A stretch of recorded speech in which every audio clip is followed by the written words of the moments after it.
Hello and welcome everybody once again to this series on negotiations. In this part 3 of this series on negotiations, I would like to talk about the 5 reasons not to treat negotiations like a game of chess. Well, to be honest, negotiation is different from a game of chess, and the differences are as follows. So, negotiation is not a zero-sum game unlike chess. It is not that one party will lose and the other party will win like in chess, but rather in a negotiation both parties benefit from each other. The second difference between negotiations and a game of chess is in a game of chess you know the motivation of the other party. The motivation of the other party is to defeat you. However, that is not the case in negotiations. In negotiation you do not know the motive of the other party. You can't really assume what their objectives are. Now, the third difference between negotiations and a game of chess is in chess, we assign values to assets, right?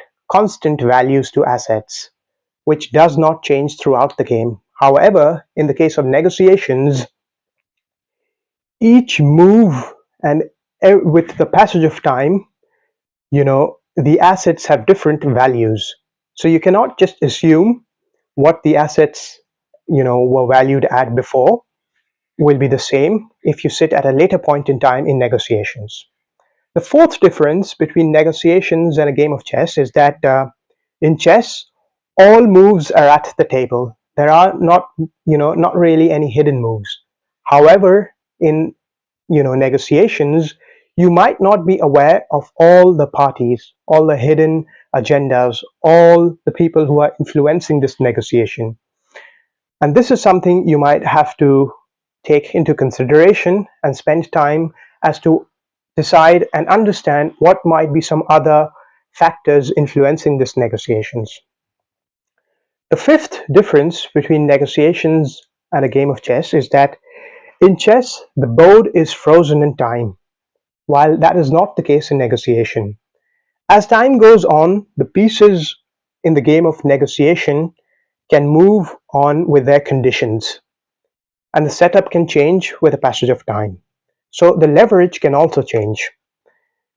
A good tip at this point is to understand and to sort of audit the interests of the counterparty and the constraints of the counterparty every time you sit down with them at the table. Now, the next tip or advice I have for you when it comes to the topic of negotiation is an advice on how to give advice or to consult somebody. It can be a counterparty during negotiations. The first thing that you should keep in mind is you do not start by giving advice with too little information. What you should rather do is listen to more information. I would say that a good point of time would be, let's say if you have a 30-minute discussion, 20 minutes should be gone in listening to the counterparty and their arguments, what they have already tried, what has worked out for them, what hasn't really worked out for them. Listen to their problems, constraint, and then in the last 5 minutes, you would then be in a better position to sort of give advice.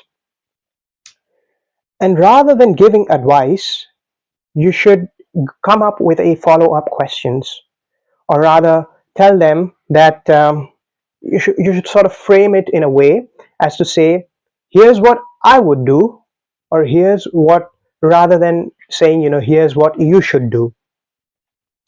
This reduces the risk of you losing your credibility by giving an advice that is not very productive or has already been tried by the counterparty and did not work out well. Make it clear that you're assuming that they have already tried something, and this is an idea that you're just proposing to see if they have already tried it or not. So a good statement or formulation would be something like, why wouldn't we want to do it this way? And this helps you extract more information at best case, and at the worst case, it helps you lose credibility. The next advice I have when it comes to the topic of negotiation is basically I have three smart alternatives when it comes to lying in negotiations. So instead of answering the question asked by the counterparty, you may offer to answer a related question that may be of some value to them, openly and honestly. The second alternative might be that you basically tell the counterparty, we cannot answer that question at this stage of the negotiation. And the third tip when it comes to lying in negotiation is you make a trade. You tell them, I am willing to share this information if you are willing to provide this information. So what this does is, let me give you an example. Let's say the counterparty asks you about the cost that is incurred on you when it comes to manufacturing a product. So instead of you naively revealing all the costs of producing the product, rather what you can do is you first agree with the counterparty that you would be willing to exchange this information, but before that, let us agree on a margin of profit that we would like to proceed with. And once that margin has been negotiated on and fixed, then you can proceed and reveal the costs honestly. Or maybe answer a related question is to, you can tell them, this is the cost of this product, this is the cost of some other product, and we are offering the best quality in the market, and we are combining these products. So you can basically rely on us that the price that we are offering you at is not, including a lot of profit.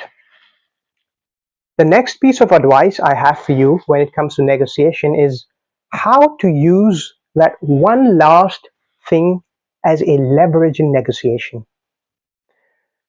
This can be used as a closure at some of the leverage and can be used as a leverage in negotiations. Assume the other side, after this particular need is met, there will not be any more negotiations. This gets the deal done, and after this, there does not have to be any more negotiations. So you can always use that one last thing as a leverage in negotiations. The next tip I have when it comes to the topic of negotiation is you need to strike the right balance, being assertive on the deal value and flexible on the deal structure.